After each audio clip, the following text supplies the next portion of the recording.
Udayagiri MRO కార్యాలయం ఎదుట రైతు సంఘం నాయకుడు కాకు వెంకటయ్య రైతుల పక్షాన ధర్నా చేపట్టారు. ఈ సందర్భంగా ఆయన మాట్లాడుతూ ఉదయగిరి మండల పరిధిలోని రైతులకు 1B అడంగల్ అందుబాటులో ఉంచాలని అన్నారు.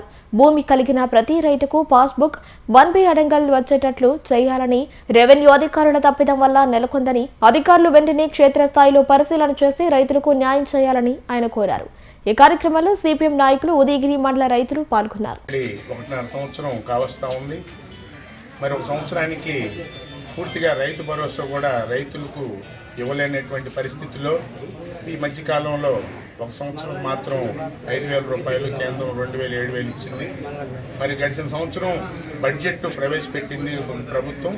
మరి ఆ బడ్జెట్లో ధరల స్థిరీకరణ కోసం గతంలో ప్రభుత్వాలు 3,000 కోట్ల రూపాయలు ఆంధ్రప్రదేశ్లో రైతులకి గిట్టుబాటు ధరలకైతేనేమి, మద్దతు రేట్లకైతేనేమి చేసినటువంటి ప్రభుత్వాలు.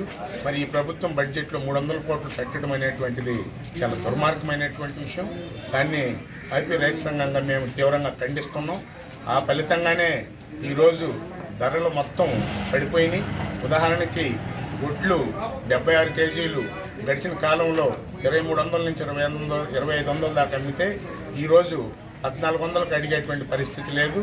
మరి మార్కెట్లో ఒడ్ల నుంచి వచ్చినటువంటి తవుడు మాత్రం కేజీ 32 రూపాయలు ఉంటే ఈరోజు ఒడ్లు 14 రూపాయలు కేజీ లేనటువంటి పరిస్థితి.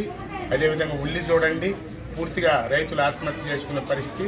మరి ఈరోజు మళ్ళా పసుపు గడిచిన కాలంలో 16,000, 18,000 పలికితే ఇప్పుడు 9,000కి దిగజారిపోయింది. పెట్టుబడి మాత్రం ఎకరాకి 2 లక్షల రూపాయలు వస్తున్నటువంటి పరిస్థితి.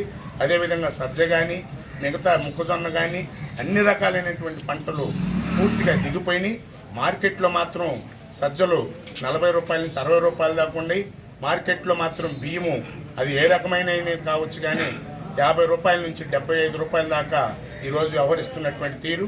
మరి దీని పట్ల కూటమి ప్రభుత్వం, అటు కేంద్రం కానీ ఇటు రాష్ట్రం కానీ మేము రైతు ఆంధ్రప్రదేశ్ను సృష్టిస్తాం, మేము రైతు క్షేమమే కోరేటువంటి ఈ పద్ధతిలో ఇలాంటి దారుణమైన పరిస్థితి ఈ కూటమి ప్రభుత్వంలో రైతులు ఎదుర్కొంటున్నారు.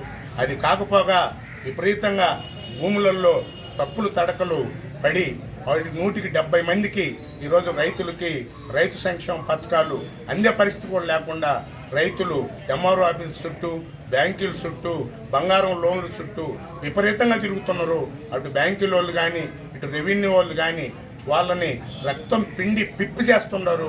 ఏ రైతుకు ఏదైనా కానీ ప్రమాదం కానీ మీ ఆఫీసుల చుట్టూ తిరిగి వాళ్ళకు న్యాయం చేయడానికి పోతే మాత్రం రైతు ప్రమాదం జరిగితే ఈ రాష్ట్ర ప్రభుత్వము, పాలకులు, అధికారులు బాధ్యత వహించాల్సి వస్తుందని చెప్పి మేము డిమాండ్ చేస్తున్నాం. అందుకని ఇప్పటికైనా సరే పండించిన పంట గిట్టుబాటు ధర కల్పించండి. రైతు భరోసా కేంద్రాల ద్వారా రైతులకు క్రిమి సంహారక మందులు కానీ, ఎరువులు కానీ, మామూలుగా విత్తనాలు కానీ మొత్తం సరఫరా చేయాలని చెప్పి డిమాండ్ చేస్తున్నాం. పేదలకు ఇచ్చినటువంటి అసైన్మెంట్ భూములు తప్పులు తడకగా ఈ రాష్ట్ర ప్రభుత్వం ఏర్పాటు జరుగుతూ ఉంది.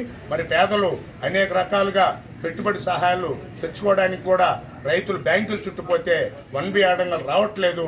ఆ 1B అడంగలు వచ్చేటట్లుగా మొత్తం పాలకవర్గం కానీ, కలెక్టర్లు కానీ, ప్రభుత్వం కానీ వెంటనే స్పందించి రైతులకు న్యాయం చేయాలని చెప్పి డిమాండ్ చేస్తున్నాం. నాపై నమ్మకంతో అమ్మవారి సేవ చేసుకునే భాగ్యం కల్పించిన నెల్లూరు రూరల్ ఎమ్మెల్యే గౌరవనీయులు శ్రీ కోటంరెడ్డి శ్రీధర్ రెడ్డి గారికి, తెలుగుదేశం పార్టీ నాయకులు గౌరవనీయులు శ్రీ కోటంరెడ్డి గిరిధర్ రెడ్డి గారికి కృతజ్ఞతలు.